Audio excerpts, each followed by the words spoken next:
With WrestleMania 25 only a couple of short days away, the silver anniversary of one of the greatest spectacles of mankind that has come out of the past, I would say half century, we're being treated as fans to the biggest pile of cockadoodie of a main event matchup, something that could potentially be the final matchup on the card that I've probably ever seen.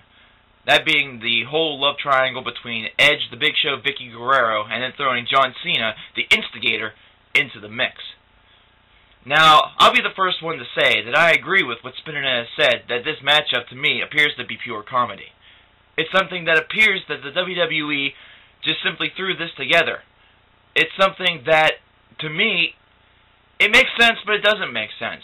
Only because Vicky Guerrero, whenever you take a look at her, I mean, who would want to have a love triangle with this? Firstly, the fact that Edge and Vicky Guerrero got married in the first place, to me seems like pure comedy.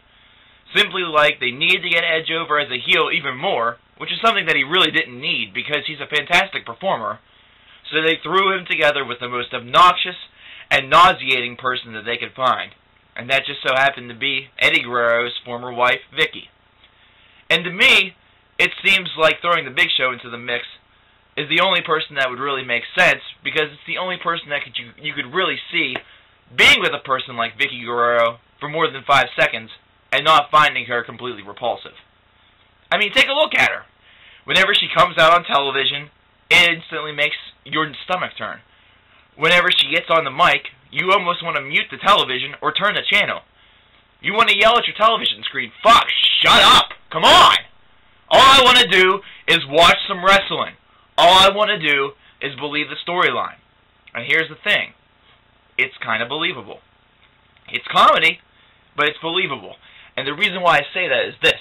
Take a look around in reality. Take a look outside your front door and take a look at one thing. Take a look at the bizarre love triangles that plague everywhere. Personally, in my town, I see it all the time. Obnoxious-looking white girl typically gets the affection of two kind of far-fetched, far-cried, different white or black individuals. It happens. It's something that there is a certain amount of reality basis to it. However, for a wrestling storyline, it's just something that is not WrestleMania 25 Silver Anniversary potential main event worthy. And John Cena, as I said on the first edition of the Delinquents podcast, which I do with my friend RB, and will be available on iTunes very soon. Spinnernet, by the way, you got a shout-out on that, so once I get that uploaded, I'm going to send you a link to that. But, as I said on there, the reason why this could be the potential last match at WrestleMania 25 is because John Cena right now, he's the big dog on campus. And him being in this matchup is practically the whole reason, the whole selling point, the whole reason why fans will stand, even though this dreaded piece of cockadookie is going to probably plague the final 10 to 20 to 30 potential minutes of WrestleMania 25. Something that's supposed to be a silver spectacle. Personally, it is pure comedy. And personally, the fact that the title belt is on the line is almost like a moot point at this point, because they added the added storyline of whoever wins at WrestleMania gains the affection of Vicky Guerrero between Edge and the Big Show. Well, what the fuck? What about John Cena? If John Cena wins at WrestleMania, does that mean that Vicky Guerrero is going to all of a sudden want to love him? And personally, would John Cena even want that? Would they turn John Cena heel? No, of course they wouldn't. That would make zero sense. Let's take two heels with a heel manager and have our biggest face in the company, have him win the matchup and have her go with him and turn heel or try to turn face. No. You don't do that.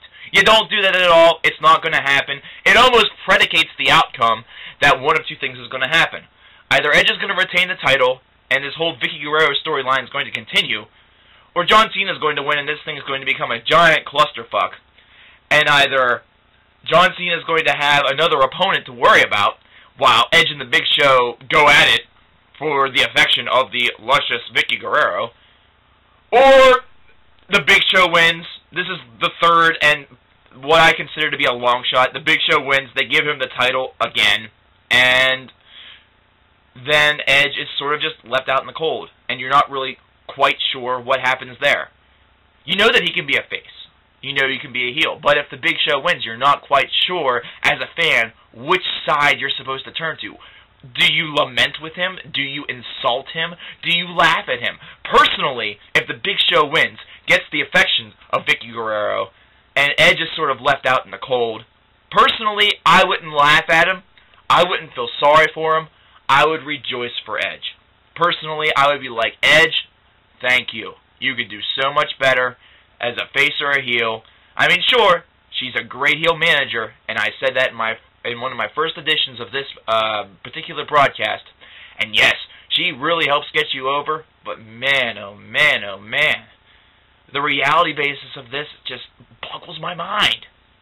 Now, you also said something about the Matt Hardy-Jeff Hardy match, where Matt is just not being believable, and I completely agree. But there's one thing that you also said that sort of strikes me, and that's Jeff Hardy's problems on the microphone. And you're absolutely right with that as well. However, between the two brothers, I see Jeff Hardy having the most potential to really shine on the mic if he were to really just polish those skills and not be so concerned about the in-ring spectacle, something that he really predetermines in a manner lately, or really for the past couple of years, of having the same moveset and really just using them almost in a very almost predetermined manner. Something where, if you're watching at home, dedicated from week to week, you can say, okay, I know this is coming up, bam, bam, bam, and you see it. It happens right in front of you, and you're like, well, I'm either a genius or this is really monotonous. But Jeff Hardy is almost like the Shawn Michaels to Matt Hardy's Marty Jannetty, in my opinion. Jeff is the one who I believe has the opportunity to shine, whereas Matt, as you said, is going to continue to just look like he's reciting lines. He's just not going to be a believable character. He's going to completely have to base the rest of his career, unless he polishes his mic skills, completely on his in-ring ability and his ability to support and be background noise for another superstar. That's just my opinion on that. But going back to this main event, personally, this love triangle seems to mean more to the WWE, and the affections of Vicky Guerrero seem to mean more than the title belt itself.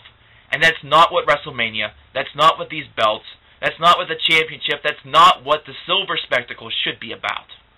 It's completely loony. And personally, tying in these two matchups, what if Christian would have stayed as Jeff Hardy's attacker? How would that have affected the outcome of WrestleMania? I mean, let's sit here and speculate, and give me video comments of what you think, because I'm personally torn. There's a couple of different scenarios that I could see, but I want to hear what you guys have to say. If Christian would have been Jeff Hardy's attacker, how does that shake up WrestleMania 25? And personally, in every scenario that I've seen, guys, it would have been a much better show had they just stuck it out with Christian and just realized that the internet is going to speculate, the internet personnel are going to research, they're going to look at the thing that they love, which is wrestling. And they should have just left it alone. Every scenario that I see where Christian is the attacker of Jeff Hardy has WrestleMania 25 being an absolute better show than with Matt Hardy as the attacker. Because, in my opinion, if that happens, this whole golden love triangle, this triforce of cockadookie, probably would have never happened. 1, 2, is this on? Yo, Jimmy, hit me with that Triple H. Yeah, you let the music keep playing, Mr. Dunn. Yo, tell me whose time it is now.